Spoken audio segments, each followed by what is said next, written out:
আমরা ইতিমধ্যেই আমাদের সাথে পেয়ে গেছি ৫৬ নং ধর্মনগর বিধানসভায় ভারতীয় জনতা পার্টির মনোনীত প্রার্থী শ্রী জহর চক্রবর্তী।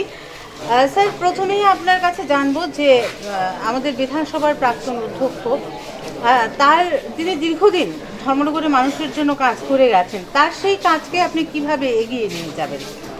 আমি প্রথমেই আপনাদের চ্যানেলের মাধ্যমে আমার ধর্মনগরবাসী তথা ত্রিপুরাবাসী সবাইকে শ্রদ্ধা, অভিনন্দন এবং নমস্কার জ্ঞাপন করি।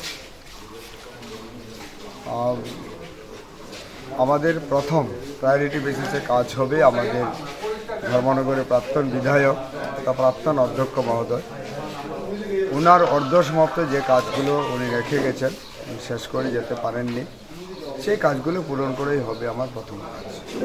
তারপরে আমরা ধর্মনগরবাসী সবার পরামর্শক্রমে ধর্মনগরকে কীভাবে আরও উন্নত করা যায় সেই লক্ষ্যে আমরা কাজ করি। আপনার যদি ভবিষ্যতে আপনারা যে ডোর টু ডোর প্রচার করছেন বা বিভিন্নভাবেই আপনারা প্রচারে একদম জোর কদম প্রচার আপনারা চালিয়ে যাচ্ছেন, তো সেই ক্ষেত্রে জনগণের কাছ থেকে কীরকম সাড়া পাচ্ছেন? জনগণের কাছে খুব ভালো সাড়া। আমার মনে হয় এইবারে ভারতীয় জনতা পার্টির একটা মজবুত ঘাঁটি ধর্মনগরে রয়েছে, আপনারা জানেন। যেটা এক কথায় বলতে গেলে আমরা বলতে পারি ধর্মনগরের মাটি বিজেপির ঘাঁটি, এটা বলা যায়। আপনারা দেখেছেন 2018 সালেও আমরা এই 56 ধর্মনগর বিধানসভা কেন্দ্রে আমরা বিপুল ভোটে জয়ী হয়েছিলাম, তেইশে আমরা জয়ী হয়েছি। এবং এইবার ধর্মনগরের মানুষ, ভারতীয় জনতা পার্টির সমস্ত কার্যকর্তা এবং সাধারণ মানুষ যেভাবে রাস্তায় নেমেছেন ভারতীয় জনতা পার্টির সমর্থনে, আমার মনে হয় বিগত দিনের সমস্ত রেকর্ড, যে রেকর্ড তৈরি করেছিল ধর্মনগরের কার্যকর্তারা, এই রেকর্ড হয়তো আগামী দিন ওনারাই ভাঙবেন, শুধু সময়ের অপেক্ষা। আসলে বিরোধীরা, ওনাদের তো আমরা শুধু ভোটের ময়দানে ওনাদের সঙ্গে আমাদের দেখা হয়, সাধারণ মানুষ দেখতে পান। অন্য সময় ওনারা, আমরা ভারতীয় জনতা পার্টির আমরা কার্যকর্তারা যেভাবে আমরা বুথ স্তর থেকে ওয়ার্ড বলুন, বুথ বলুন, পাড়া, গ্রাম, শহর সব জায়গায় সাধারণ মানুষের সুখে দুঃখে আমরা যেভাবে পাশে থাকি, অসুবিধা হলে অসুবিধা সমাধান করার চেষ্টা করি, সমস্যা সমাধানের, কিন্তু সাধারণ মানুষ তো ওনাদের পান না। না, ওনারা দেখবেন পঞ্চায়েত নির্বাচন, কংগ্রেস সিপিএম নির্বাচনের জন্য হাজির, পুর পরিষদের নির্বাচন, ওনারা প্রার্থী দিয়ে হাজির, বিধানসভা বলুন, লোকসভা বলুন, নির্বাচন আসলে আসলে এই চাতক পাখি বলে না, আমরা চাতক পাখিতে আমরা সবাই চিনি। চাতক পাখিতে বৃষ্টির জলের জন্য তাকিয়ে থাকে, কখন বৃষ্টি হবে সে জল পান করবে। আমাদের ত্রিপুরা রাজ্যে এবং আমার ধর্মনগরের কথা বিশেষ করে বলবো, কংগ্রেস সিপিএমরা ঠিক চাতক পাখির মতো ভূমিকা পালন করে। ইলেকশন আসলে ওনারা রাস্তায় নেমে পড়েন, ইলেকশন শেষ ওনারা ঘরে ঢুকে গেলেন।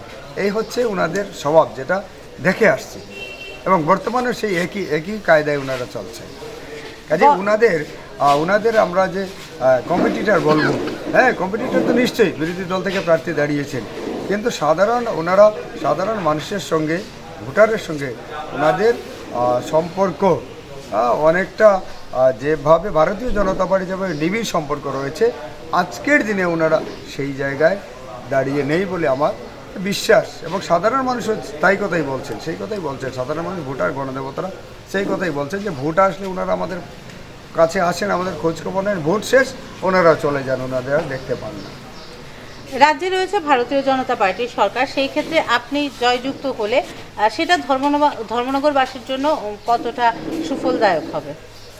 আমি আপনাদের চ্যানেলের মাধ্যমে গণদেবতাদের কাছে চাইব, ভোট ভিক্ষা চাইব, ওনাদের আশীর্বাদ চাইব। ওনারা যদি আশীর্বাদ করেন তাহলে পবিত্র বিধানসভায় ভারতীয় জনতা পার্টির প্রস্ফুটিত পদ্মফুল যদি পবিত্র বিধানসভায় ওনারা পুনরায় প্রেরণ করেন, তাহলে আমি ওনাদের পাশে থেকে ধর্মনগরকে, দ্বিতীয় বৃহত্তম শহর আপনারাও জানেন, ত্রিপুরা রাজ্যের লার্জেস্ট সিটি হচ্ছে ধর্মনগর, সেই ধর্মনগরকে সবার সুপরামর্শক্রমে কীভাবে আরও উন্নত করা যায়, ডেভেলপ করা যায়, সেই লক্ষ্যে কাজ করব। কারণ আমাদের প্রাক্তন অধ্যক্ষ মহোদয়ের একটা স্লোগান ছিল, clean, green and love Dharmanagar. তার সঙ্গে আমি যুক্ত করেছি ডেভেলপড ধর্মনগর। ধর্মনগরকে আমরা ডেভেলপড করতে চাই, সবাই মিলে, কাউকে বাদ দিয়ে রয়েছে, সবাইকে নিয়ে। আমার বিরোধী বন্ধুরা যারা রয়েছেন তাদেরও সুপরামর্শ আমি চাইব, সবাইকে নিয়ে একটা ডেভেলপড ধর্মনগর আমরা তৈরি করব। একেবারে শেষে গণদেবতাদের উদ্দেশ্যে কি বলবেন? ধর্মনগরের মানুষ শান্তিপ্রিয়। ধর্মনগরকে আমরা শান্তির শহর বলেই সবাই জানে। সেই শান্তি বজায় রাখা এবং ডেভেলপড ধর্মনগর তৈরি করা, এই বার্তা থাকবে গণদেবতাদের জন্য। মধ্যেই পেয়ে গেছি 56 নং বিধানসভা ধর্মনগরের উপনির্বাচনে সিপিআইএম নির্বাচিত মনোনীত প্রার্থী অমিতাভ দত্ত। নমস্কার। প্রথমেই স্যার আপনার কাছে জানবো যে সিপিআইএম দীর্ঘদিন রাজ্যের ক্ষমতায় ছিল, এখন বিরোধী দল হিসেবে কিভাবে গণদেবতাদের আস্থা লাভ করতে চাইছেন? আমরা মানুষের কাছে যাচ্ছি। বাম শাসনে আমাদের যে সাফল্যের অন্যতম চাবিকাঠি ছিল আমরা জনগণের কাছে ক্ষমতা পৌঁছে দিয়েছিলাম। বাম শাসনে আমরা ত্রিস্তর পঞ্চায়েত ব্যবস্থাকে শক্তিশালী করেছিলাম। আমরা নগর উন্নয়নের জন্য, নগর সভ্যতাকে বিকশিত করবার জন্য সেখানে পৌর পরিষদ গঠন করেছি, নগর পঞ্চায়েত গঠন করেছি। তার মধ্য দিয়ে নির্বাচনের মাধ্যমে নির্বাচিত প্রতিনিধিদের হাতে ক্ষমতা তুলে দিয়ে ব্যাপক উন্নয়ন হয়েছে গোটা রাজ্যে। 18 সালে আমরা ক্ষমতায় ফিরে আসতে পারিনি, আমরা মানুষের রায় মেনে নিয়েছি, কিন্তু 18 সালের পর থেকে গণতন্ত্র বিপন্ন, উন্নয়ন বিধ্বস্ত, আইনের শাসন নেই, সংবিধান পদদলিত। এই পরিস্থিতির মধ্যে দাঁড়িয়ে সংবিধানকে বাঁচাবার জন্য, মানুষের জীবন জীবিকার যে আন্দোলন, অধিকার তাকে প্রতিষ্ঠিত করবার জন্য এবং নাগরিক নিরাপত্তাকে সুনিশ্চিত করে শান্তি, সম্প্রীতি এবং ঐক্যের একটা প্রতিষ্ঠান গড়ে তোলবার জন্য আমাদের প্রয়াস অব্যাহত আছে। প্রচারে জনগণের কাছে এরকম সাড়া পাচ্ছেন? দারুণ সারা। মানুষ 8 বছর কথা বলতে পারেনি, এখন এই সুযোগ পেয়ে উপনির্বাচনে অংশ নিয়ে মানুষ কথা বলছেন, তাদের অভাব অভিযোগের কথাগুলো তুলে ধরছেন, কিভাবে দিনের পর দিন তারা রেগার কাজ থেকে বঞ্চিত হয়েছেন, মজুরি পাচ্ছেন না, তোলাবাজির শিকার, চাঁদাবাজির শিকার, নানাভাবে, এবং সন্ত্রাসের, রাজনৈতিক সন্ত্রাসের শিকার। সর্বত্রই একটা রাজনৈতিক সন্ত্রাস কায়েম করেছে। শান্তির যে বাতাবরণ ছিল গোটা রাজ্য জুড়ে, সেই বাতাবরণ বিনষ্ট করে দিয়েছে। মানুষ চাইছে পরিবর্তন, বদলাতে চাইছেন, নতুন আঙিনায় নতুনভাবে মানুষ বাঁচতে চাইছেন শান্তিতে। জয় সম্পর্কে কতটা আশাবাদী? নিশ্চিত এই জয় তো হবে জনগণের। সন্ত্রাসের বিরুদ্ধে যারা শিক্ষায় অচলাবস্থা সৃষ্টি করেছে, তাদের বিরুদ্ধে যারা গোটা রাজ্য জুড়ে যে নেশার সাম্রাজ্য বিস্তার যারা করেছেন, তাদের বিরুদ্ধে যারা, তাদের জয় হবে, নিশ্চিতভাবে জয় হবে। ভোটারদের উদ্দেশ্যে কি বলবেন? ভোটারদের উদ্দেশ্যে একটা কথাই বলবো, আপনার যে সাংবিধানিক ভোটাধিকার সেটা প্রয়োগ করুন, যথাযথভাবে সঠিক জায়গায় প্রয়োগ করুন।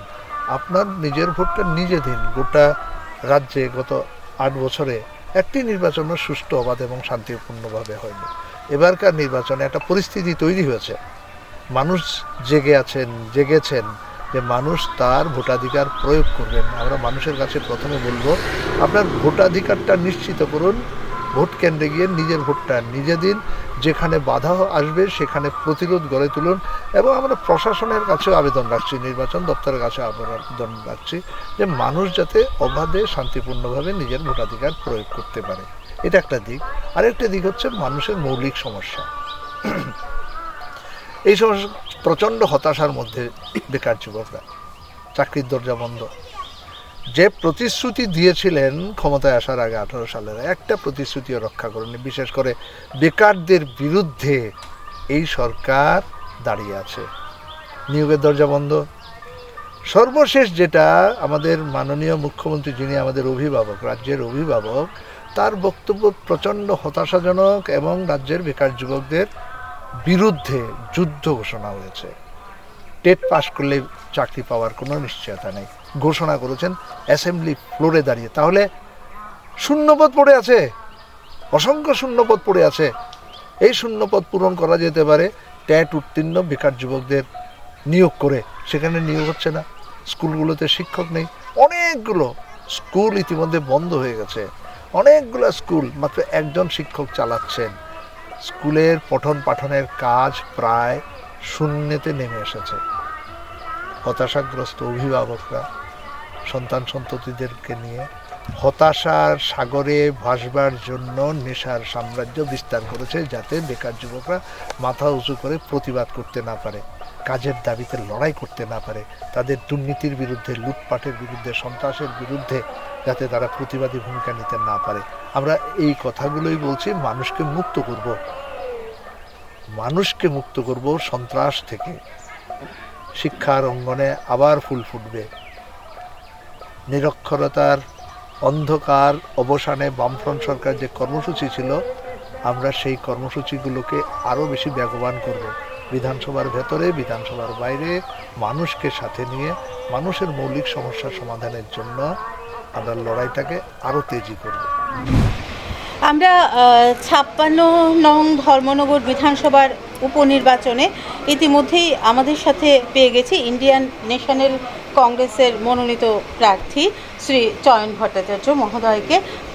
স্যার, প্রথমেই আপনার কাছে জানবো যে দীর্ঘদিন যাবৎ ইন্ডিয়ান ন্যাশনাল কংগ্রেস ক্ষমতার বাইরে রয়েছে, এইরূপ পরিস্থিতিতে আপনারা কেন মনে করছেন যে ধর্মনগরবাসী জাতীয় কংগ্রেসের উপর এবার ভরসা রাখবে? এর আগে বহুবার কেন্দ্রের সরকারে আমরা বাইরে ছিলাম, আমরা সরকারের গঠনমূলক সৃষ্টিশীল চিন্তাধারা নিয়ে কেন্দ্রীয় সরকারে বিরোধী দলের ভূমিকা পালন করেছি। আমরা ক্ষমতায় এসেছি, এই বিরোধী দলের অভিজ্ঞতা আমাদের আছে। আমরা গঠনমূলক সমালোচনা করি, গঠনমূলক দৃষ্টিভঙ্গি দিয়ে আমরা সব বিষয় মোকাবেলা করার চেষ্টা করি। ত্রিপুরা রাজ্যে এবং ভারতবর্ষে একই দলের সরকার চলছে। যে প্রতিশ্রুতি দিয়ে দিল্লি বিজেপি সরকার এসেছিলেন, বছরে 2 কোটি বেকারের চাকরি, কালো টাকা উদ্ধার করবেন ইত্যাদি গালবোড়া প্রতিশ্রুতি দিয়ে ক্ষমতায় এসছেন। এই ক্ষমতায় আসার পর এখন এই সরকারটা হয়ে গেছে স্বৈরাচারী সরকার, বিভাজনের রাজনীতির মধ্যে দিয়ে টিকে থাকতে চাইছে, ভারতবর্ষের আত্মা, ভারতবর্ষের সংবিধানকে ধ্বংস করছে। তার বিরুদ্ধে বুক চিতিয়ে লড়াই করছেন আমাদের জননেতা রাহুল গান্ধী। প্রায় 4000 কিলোমিটার পদপথে উনি ভারতবর্ষের সংবিধান, ভারতবর্ষের আত্মাকে রক্ষা করার জন্য, তারই সৈনিক আমরা। সেই সুবাদে ত্রিপুরা রাজ্য আমরা আমাদের জননেতা শ্রদ্ধেয় সুদীপ রায় বর্মন, আশিস সাহা, বিরোধী সিনহা, গোপাল রায় প্রমুখরা সেখানে ত্রিপুরার যে একটা উচ্ছৃঙ্খল পরিবেশ, ত্রিপুরা রাজ্যের যে ভ্রষ্টাচার বেবিচারের বিরুদ্ধে, সেখানে তারা বুক চিতিয়ে লড়াই করছেন এবং মানুষ আমাদেরকে আশ্বস্ত করছেন। বিশেষ করে 23-এর নির্বাচনে একেবারে বলা যায় ওরা টুপোকাত হওয়ার পর্যায়ে চলে গেছিল যদি টিপরামাথা সরকারে তাদেরকে সাহায্য না করত। তো এই সুবাদে এবারকার যে অকাল নির্বাচন ধর্মনগরে হচ্ছে, এই অকাল নির্বাচনের কারণটা হচ্ছে আমাদের মাননীয় স্পিকার বিশ্ববন্ধু সেন অকালে প্রয়াণ করেছেন। ঈশ্বরের কাছে ওনার স্বর্গপ্রাপ্তি কামনা করছি। তার পরিবার পরিজন সকলের প্রতি সমবেদনা জ্ঞাপন করে আমরা ধর্মনগরের যে পানীয় জল, ধর্মনগরের স্বাস্থ্য পরিষেবা, ধর্মনগরের ড্রেনেজ ব্যবস্থা, ধর্মনগরের শিক্ষিত বেকারদের কর্মসংস্থানের কিছুই হয়নি গেল 8 বছরে। মানুষ তার থেকে মুক্তি চাইছেন এবং বিশেষ করে এবার যে একটা পরিস্থিতি ত্রিপুরা রাজ্যে, এই পরিস্থিতি হচ্ছে যে তীব্রমাতা সাহায্য করে বিজেপি দলকে প্রতিষ্ঠিত করেছিল, এর সম্প্রতি এডিসি নির্বাচন হচ্ছে, সেখানে গঠবন্ধন হচ্ছে না তাদের। ফলে ধর্মনগরের মানুষ নিশ্চিন্ত হয়েছেন যে 28-এ যেহেতু আর তীব্রমাতা ওদের সাথে থাকবে না, অতএব আর ওরা ক্ষমতায় আসবে না। তার জন্য বিজেপির পরাজয়টা বা বিজেপির শ্মশান যাত্রাটা ধর্মনগর উপনির্বাচন থেকেই শুরু হবে। এর জন্য ধর্মনগর মানুষ সামগ্রিক প্রেক্ষাপট বিচার বিশ্লেষণ করে ধর্মনগরের প্রতি অবহেলা, ধর্মনগরের প্রতি বঞ্চনার বিরুদ্ধে সেখানে মানুষ রায় দেবেন। এতে আমাদের এই আত্মপ্রত্যয়, মানুষের সাথে ঘুরে ঘুরে যে আত্মপ্রত্যয় সৃষ্টি হয়েছে আমাদের। জনগণ যদি আপনাকে সুযোগ করে দেন, তাহলে ধর্মনগরবাসীর জন্য অগ্রাধিকারের ভিত্তিতে কোন সমস্যাগুলো সমাধান করবেন? আমরা 14 দফার ডিমান্ড চার্ট আমরা করেছি। এই 14 দফার ডিমান্ড চার্টের মধ্যে যেটা আছে, এটা হচ্ছে স্বাস্থ্য পরিষেবা। এই ডিমান্ড চার্টের মধ্যে আছে ধর্মনগরের ড্রেনেজ ব্যবস্থা, এই ডিমান্ড চার্টের মধ্যে আছে ধর্মনগরের উচ্ছেদকৃত ফুটপাত ব্যবসায়ীরা পুনর্বাসন, এই ধর্মনগরের শিক্ষিত বেকারদের জন্য কর্মসংস্থানের ব্যবস্থা করা। এবং অত্যন্ত দুর্ভাগ্যের, ত্রিপুরা রাজ্যের সব মানুষ জানে যে ধর্মনগরটা আগরতলার পরেই দ্বিতীয় বৃহত্তম শহর।